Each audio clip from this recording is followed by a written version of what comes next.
Shalom, selamat pagi, selamat jumpa lagi Bapak Ibu dan Saudara.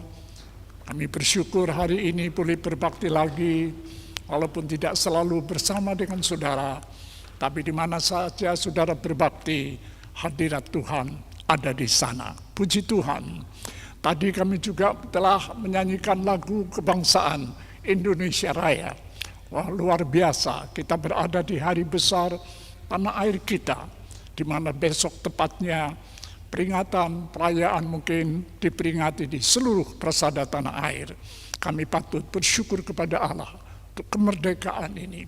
Kami patut menghargai para pahlawan yang dengan pengorbanan seluruhnya jiwa raga juga untuk membebaskan negara ini.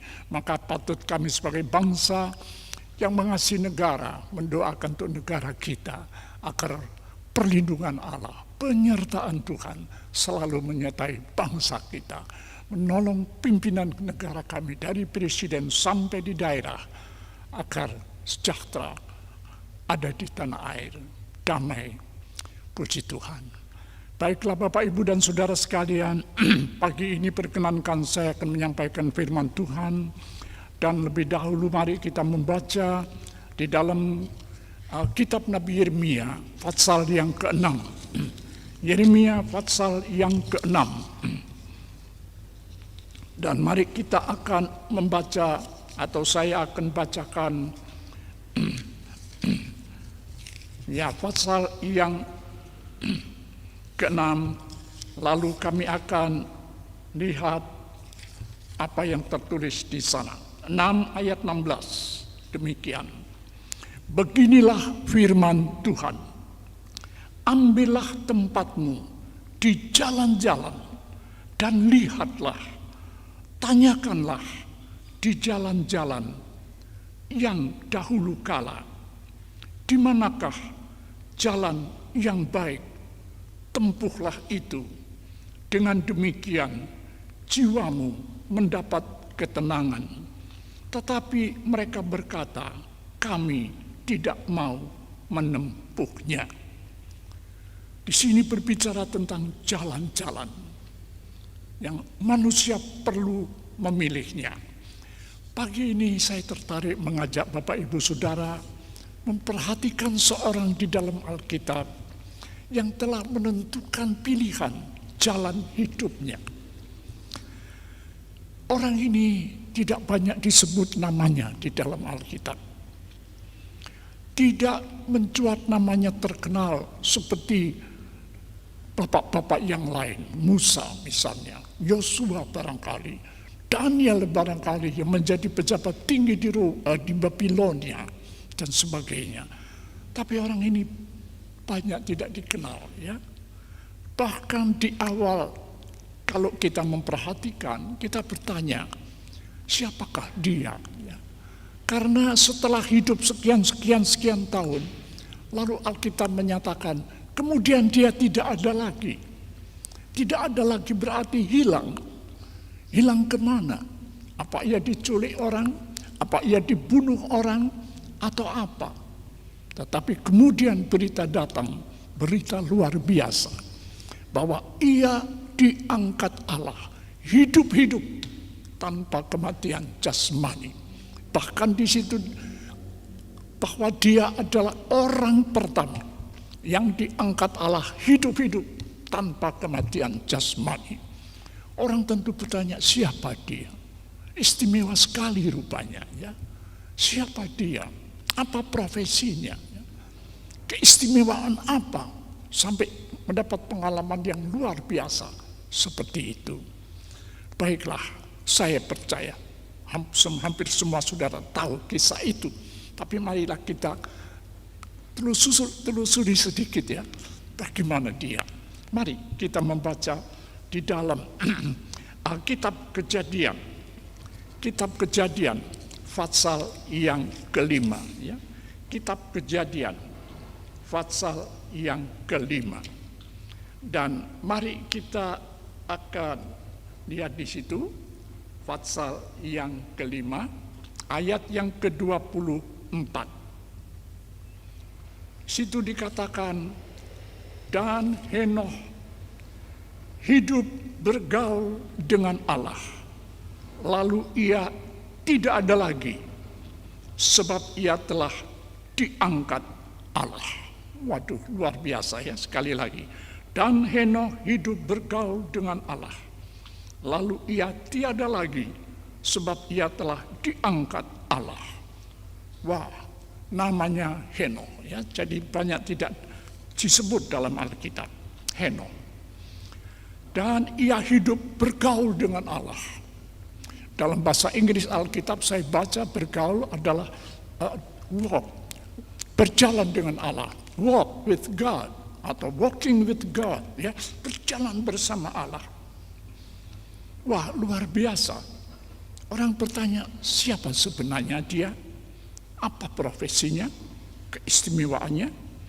Alkitab juga tidak banyak menjelaskan.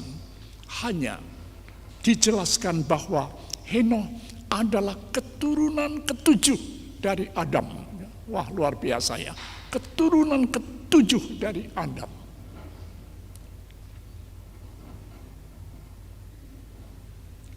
Dan tidak banyak dikenal apa profesinya. Mungkin seperti pendahulu-pendahulunya. Apakah ia petani, peladang, pelaut, dan sebagainya. Kalau itu yang dikerjakan, kami dapat membayangkan, karena usianya panjang ya, dapat kita bayangkan berlelah-lelah di tengah terik matahari dan hujan. Kalau sebagai pelaut, misalnya murid-murid Tuhan Perjanjian Baru, menghadapi badai dan gelombang, penuh dengan tantangan. Ya. Kalau dia laskar seperti Yosua, Gideon, wah bukan main tantangan di depannya. Tapi nama Henokh itu mempunyai arti guru atau seorang guru. Belum tentu dia menjadi guru, karena mungkin itu nama yang diberi orang tuanya dengan harapan besok dia jadi guru barangkali, atau memang di akhirnya jadi guru. Kalau jadi guru pun tidak mudah, Bapak Ibu Saudara. Sekarang kita kenal di tanah air, kalau guru haruslah dapat digugu dan ditiru katanya ya. Dan kalau ada masalah, kasus-kasus dan sebagainya, wah guru pasti tidak disukai, barangkali dibenci ya. Saya masih ingat, maaf singkat saja, waktu Bu Willy dulu harus ingin melanjutkan program S3 karena sebagai dosen waktu itu usaha harus nambah-nambah, tetapi di atasnya pimpinannya, maaf saya tidak sebut jabatannya dan namanya, menghalangi, padahal sudah diterima, lalu dibuat surat susulan, dibatalkan karena dia punya jabatan di situ. Sampai bingung semua, bagaimana Bu Wedi juga, saya juga berkata, kalau tidak saat itu lebih baik tidak ya, karena usia dan sebagainya. Akhirnya Rektor Brawijaya turun tangan dan akhirnya harus diizinkan. Baik, diizinkan. Beliau sudah seorang profesor, baru menjadi seorang profesor ya. Dan akhirnya Bu Wedi berangkat. Dan demikian Tuhan tolong ya, selesai dan sebagainya. Kemudian berapa tahun kemudian Bu Wedi dikukuhkan juga sebagai seorang profesor, guru besar. Lalu tidak lama kemudian ia purna tugas ya, sudah tugasnya selesai dan tidak dipilih lagi. Satu pagi ada telepon di rumah saya. Saya masih tinggalnya di komplek Jalan Papa Putih ya, di sana. Dan saya yang menerima telepon, karena waktu itu telepon yang biasa ada di rumah-rumah. Jadi saya yang menerima, saya pikir siapa ini Bapak? Dia bilang, Pak, saya ini yang dibuang oleh teman-teman. Dia pimpinan, saya dibuang Pak. Ternyata bukan hanya itu, kepada beberapa orang. Ya. Beliau ini tidak senang dan selalu mencari jalan menjatuhkan. Misalnya seperti itu ya, saya dibuang ya, jadi ditolak oleh yang lain. Bapak, Ibu, dan Saudara, jadi kalau misalnya Henokh bertugas sebagai guru, mungkin juga tanggung jawabnya besar. Tetapi tidak ada catatan. Tidak ada catatan tentang pekerjaannya. Rupanya dia mengerjakan tugasnya dengan baik, ya. Sehingga tidak ada masalah rupanya. Tidak disebutkan ada kasus orang ini atau lain-lain. Tapi seperti biasa, rahasianya rupanya ia berjalan bersama Allah. Allah tidak memandang pekerjaan apa umatnya. Semua pekerjaan yang dilakukan baik, berkenan di hadapan Tuhan. Hanya ada catatan satu di dalam surat Yudas pasal 1. Ya. Satu saja di situ disinggung tentang Henokh. Baik, kalau boleh kami lihat di dalam kitab Yudas, ya, pasal yang ke-1, ayat yang ke-14 dan 15. 14 dan 15, demikian.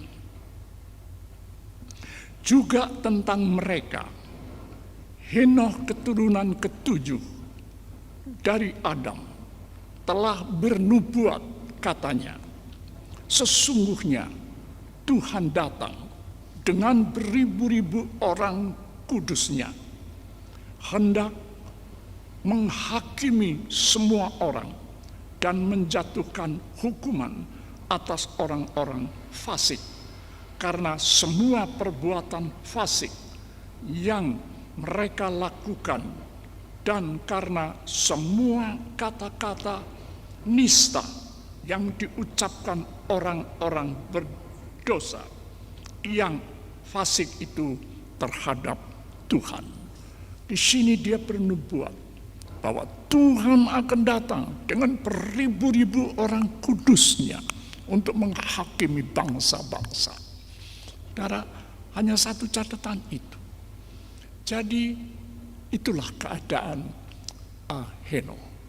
Tapi tidak ada keistimewaan pekerjaan dan sebagainya. Tapi rahasianya adalah ia berjalan hidup bersama Tuhan. Luar biasa, ya.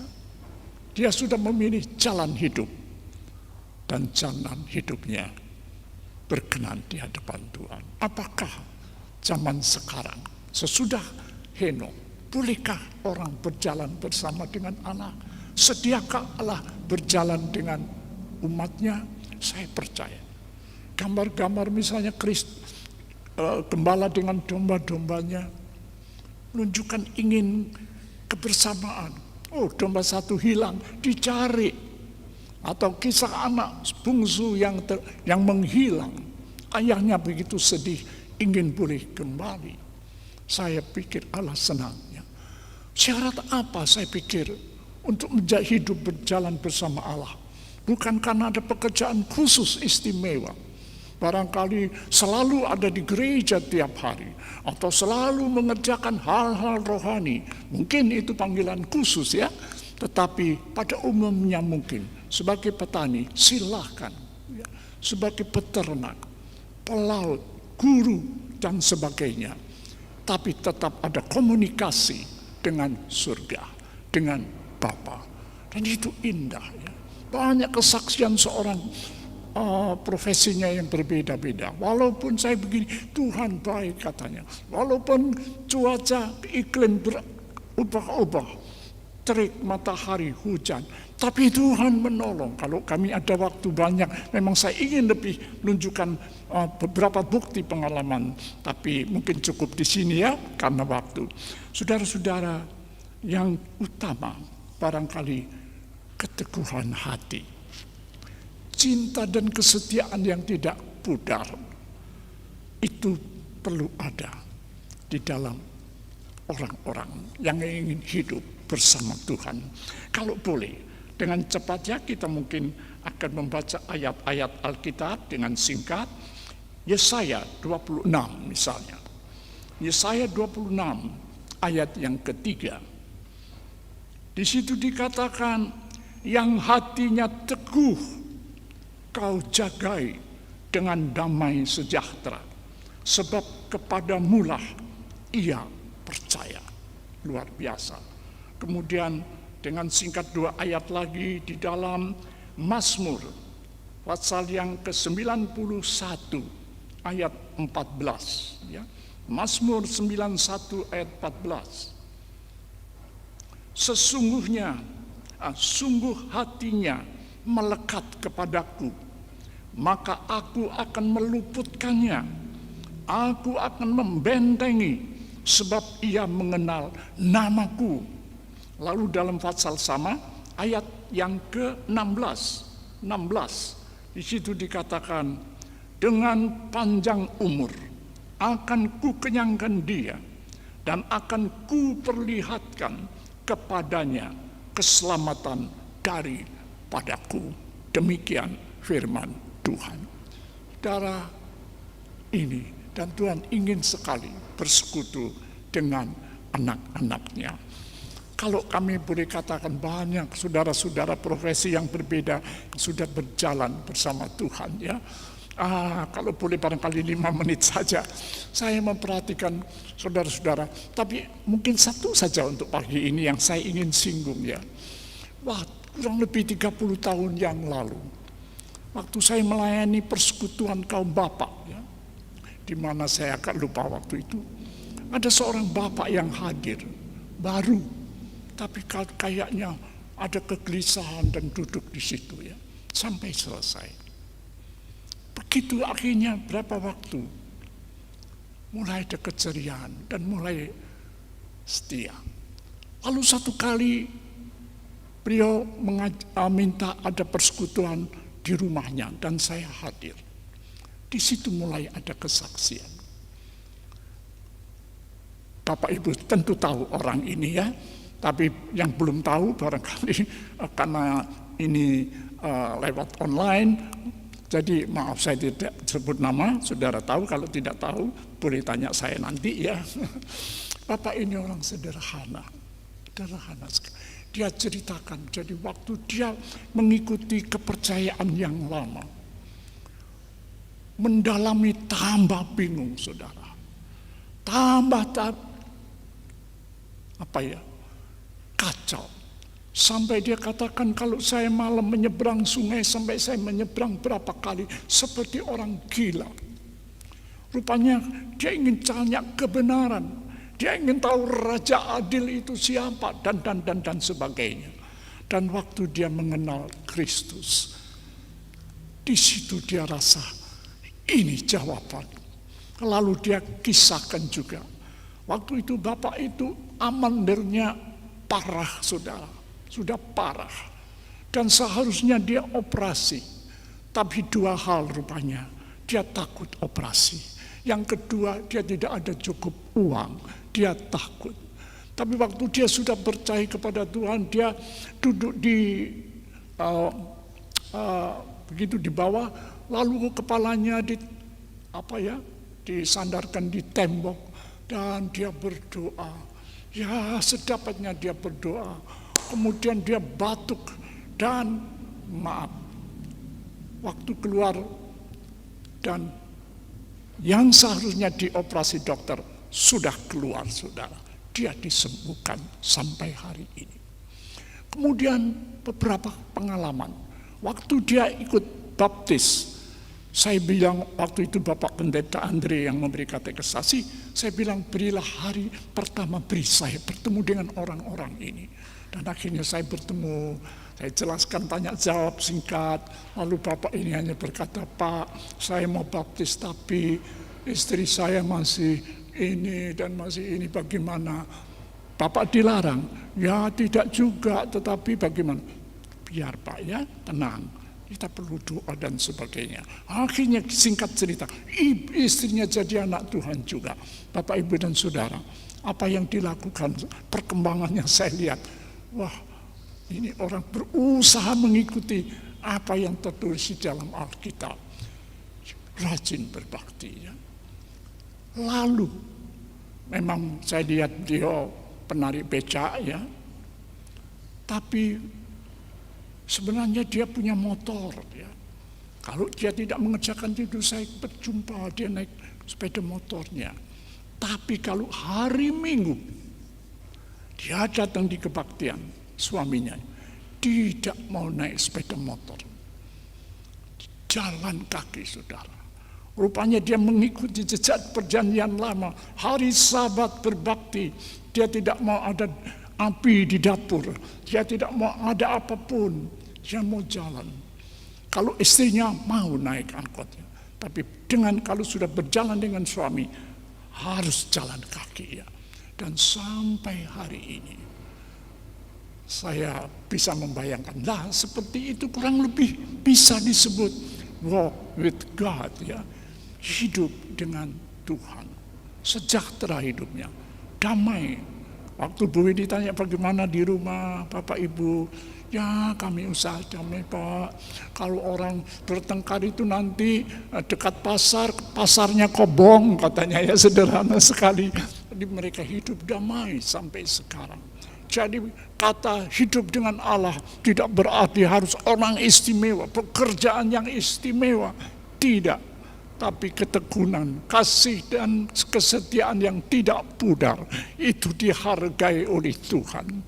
Dan pada saat-saat seperti ini betapa pentingnya kalau kita mau hidup dengan Allah, pekerjaan apapun juga saudara, hidup dengan Allah.